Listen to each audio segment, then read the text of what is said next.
But దీంట్లో సంతకం పెట్టేసి ఈ అప్లికేషన్ వాళ్ళకి ఇచ్చేసి ఎక్కడ మండల ఆఫీసులో వెళ్ళా ఇక్కడ పెట్టాలా? ఏమా బాగున్నావా? మా అలాంటి పేదోళ్ళు ఎట్లుంటామయ్యా?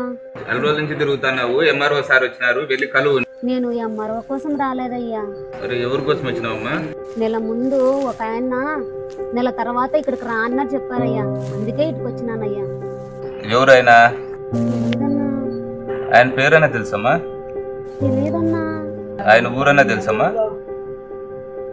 తెలీదన్నా. ఫోన్ నెంబర్ అన్నా ఉందమ్మా? తెలీదన్నా. ఏమీ తెలియకోకుండా ఎందుకు వచ్చారమ్మా? మా వాళ్ళని వీళ్ళని నమ్ముకోవద్దు, ఎంఆర్ఓ సార్ ఉన్నారు, వెళ్ళి ఒకసారి కలువు పో. నెల ముందు ఆయన మాట్లాడిన మాటల్లో నా పొలం నాకు వస్తుందన్న నమ్మకం కలిగిందయ్యా, అందుకే వచ్చినాను. మరి నెల రోజుల కిందట ఏం జరిగిందమ్మా?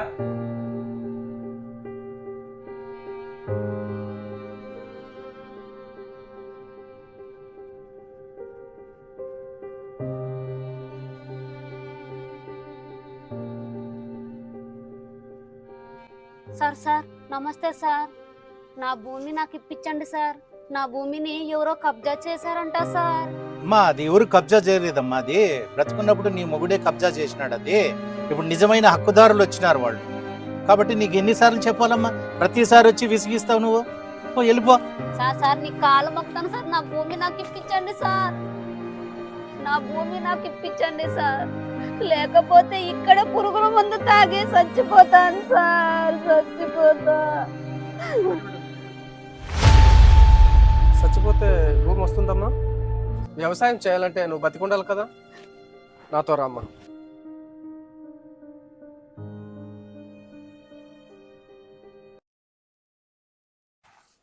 నమస్తే సార్. నమస్తే. ఏం వచ్చినారు? ఏమ్మా ఎన్నిసార్లు చెప్పాలమ్మా నీకు? పదే పదే విసిగిస్తున్నావు. నాకేమి తెలియదు సార్, ఈ అన్నే పిలిచితే వచ్చినాను సార్. నా పేరు కేపీ రాజు, నేను ఆర్టీఐ యాక్టివిస్ట్. మరి ఈమె భూమి కబ్జాకు గురైందని చెప్పి తెలిసింది, అది ఎవరి పేరు మీద ఉందో తెలుసుకోవాలని చెప్పి వచ్చాను సార్. నీకు చెప్పాలని రూల్ లేదు. నేను సమాచార హక్కు చట్టం ద్వారా తెలుసుకోవాలనుకుంటున్నాను సార్. నీకెందుకు? అలా అడిగే హక్కు మీకు లేదు. నీవు ఏ ఏరియా నుంచి వచ్చావు? ఏ జిల్లా వాడివి? ఆమెకి ఏమన్నా రిలేటివా? దరఖాస్తుదారునికి వయస్సు స్థానికతతో అవసరం లేదు. ఆర్టీఐ గురించి నాకు కూడా తెలుసు, రేపు రండి. అలా అనే అధికారం కూడా మీకు లేదు సార్ అని సమాచార హక్కు చట్టం చెప్తుంది. సమాచార హక్కు చట్టం ద్వారా సెక్షన్ 2 ప్రకారం ప్రతి కార్యాలయంలోని సమాచారాన్ని తెలుసుకునే హక్కు ఒక పౌరుడిగా ఉంది. వారికి కావాల్సినటువంటి పత్రాలు, నకళ్ళు, వీడియోలు, ఫొటోస్ కూడా తీసుకోవచ్చా చెప్పని ఆ చట్టం అవకాశం కల్పించింది. ఏమి సమాచారం మీకెందుకు? సెక్షన్ 6(2) ప్రకారం సమాచారం మీకెందుకు అని అడిగే హక్కు మీకు లేదు సార్. సార్ సమాచారం కోసం దరఖాస్తు. సమాచారం ఇవ్వడానికి మాకు చాలా టైం ఉంది, మీరు వెళ్ళి. కరెక్టే సార్. సెక్షన్ 7(1) ప్రకారం 30 రోజుల్లో సమాచారం ఇవ్వాలి. అదే వ్యక్తిగత స్వేచ్ఛకు ప్రాణహాని కలిగించే సమాచారం అయితే వితిన్ 48 అవర్స్లో సమాచారం ఇవ్వాలి సార్. నాకు తెలిసిపోవాయా? సార్ అన్నా, నా కోసం మీరెందుకు కొట్లాడుతున్నారు? మీ కులానికి నష్టపరిహారం ఇప్పించాలనుకుంటున్నా నేను. ఇట్లాంటి వాళ్ళను పిలుచుకొని రావద్దు. ఇట్లాంటి వాళ్ళ వల్ల నీకు నష్టమే జరుగుతుంది. మాయ మాటలు చెప్పి డబ్బులు లాక్కుంటారు, అర్థమవుతుందా? అందరూ అలాంటి వాళ్ళే ఉండరు సార్. కులము వస్తుంది, నష్టపరిహారము వస్తుంది. వస్తాను సార్, రమ్మా.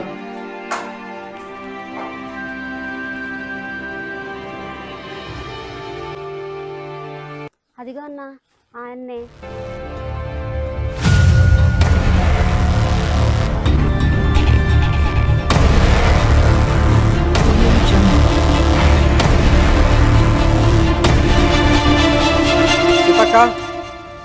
అదిగో అన్న ఆయన్నే.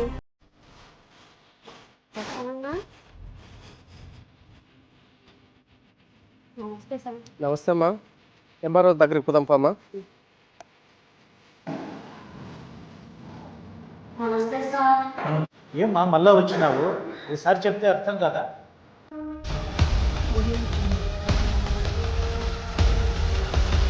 నమస్తే సార్. ఏం వచ్చినారు? 40 days బ్యాక్ సమాచార హక్కు చట్టం గురించి మాకు ఇంకా టైం కావాలి. ఇంకా టైం అడుగుతున్నారంటే సమాచార హక్కు చట్టం గురించి నా దరఖాస్తు తిరస్కరించింది. కాబట్టి అప్పిలేట్ అధికారుల దగ్గరికి వెళ్లే ముందు ఏదైనా ఒకసారి కలిసి వెళ్దామని వచ్చాను సార్. నేనేం హత్య చేయలేదు, జోకులు వేసించాలు, వెళ్ళు. సమాచారం ఇవ్వకపోతే సార్ ఐపీసీ సెక్షన్ 166, 167, 217, 218, 219, 220, 420, 406, 407, 408 పబ్లిక్ సర్వెంట్లైన మీరు చట్టాన్ని దుర్వినియోగం చేసినందుకు, సమాచారం ఇవ్వనందుకు పై సెక్షన్ల ద్వారా నేరస్తులుగా పరిగణింపబడతారు సార్. తల తిరుగుతుందా నీకు? వచ్చిన ప్రతిసారి చట్టాలు మాట్లాడుతున్నావు. నీతో ఏం కాదు, పో. నిజం చెప్తున్నా విను. ఆ భూమి ఆమెదే, కబ్జా చేయబడింది. 2 రోజుల్లో సంతకం చేస్తున్నా నేను. ఇప్పుడు నీకు కావాల్సిన సమాచారం దొరికింది కదా. అయినా ఖచ్చితమైన సమాచారం ఎవరు ఇస్తారా సార్?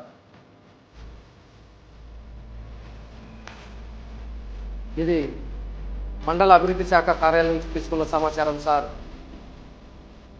ఇది జిల్లా కలెక్టర్ కార్యాలయం నుంచి తీసుకున్న సమాచారం సార్. ఇది న్యాయశాఖ జ్యుడిషియల్ మేజిస్ట్రేట్ నుంచి తీసుకున్నటువంటి సమాచారం సార్. నేను దాదాపుగా 10 ఏళ్ల నుంచి సమాచారం తీసుకున్నటువంటి శాఖలకు సంబంధించినటువంటి మొత్తం సమాచారం సార్. సమాచారం ఇవ్వకపోతే ఎలా తెచ్చుకోవాలో కూడా నాకు బాగా తెలుసు సార్.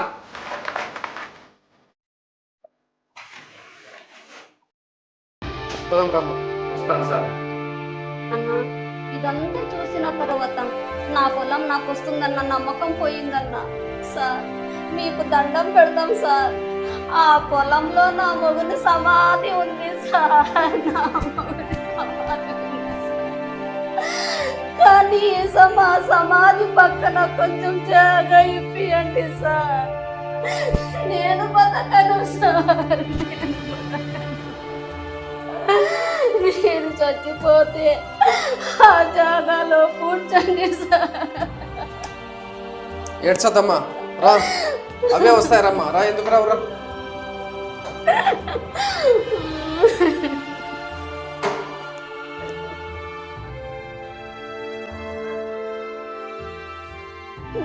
నా కూతురు బతకము కన్నా మా భూమి మాకు వస్తుందన్న నమ్మకం పోయింది. అమ్మా, ఆగు. సీతక్క, సీతక్క, సీతక్క, నీ భూమి పత్రాలు తీసుకో. ఈ రోజు నుంచి సమస్త సర్వ హక్కులు నీవే. నీకే తల్లి. సంతోషం సార్. క్షమించమ్మా, తప్పైపోయింది, క్షమించు తల్లి. సంతకం చేస్తే 2 రోజుల్లో వెళ్ళిపోతుంది అన్నారు కదా సార్. ఏమైంది సార్? ఏం జరిగిందో తెలియదా నీకు?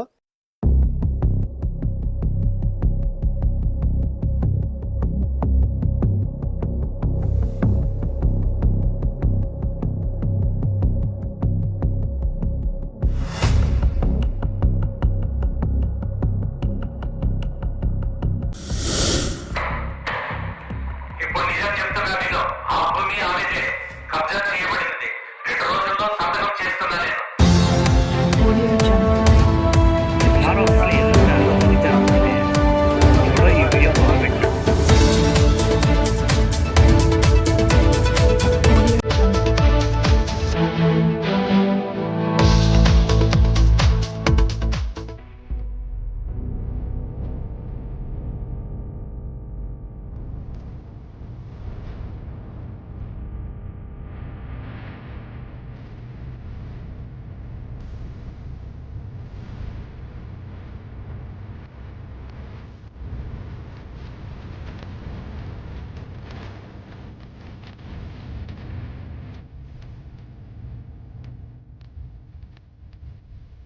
ఈ రోజు మీరు చేసిన సహాయము ఆమెకొకరికే కాదయ్యా, రైతును బ్రతికించారు, వ్యవసాయాన్ని బ్రతికించారు, ఒక్క అధికారిని బ్రతికించారు, చట్టాన్ని బ్రతికించారయ్యా. అసాధ్యుడివయ్యా, కానీ మంచివాడి. పరిపాలనలో పారదర్శకత, అధికారంలో జవాబుదారీతనమే ఈ చట్టం యొక్క ముఖ్య ఉద్దేశం. మీరు కుంటుతున్న చట్టాన్ని కుంటుపడకుండా చేస్తున్నారయ్యా. Hats off.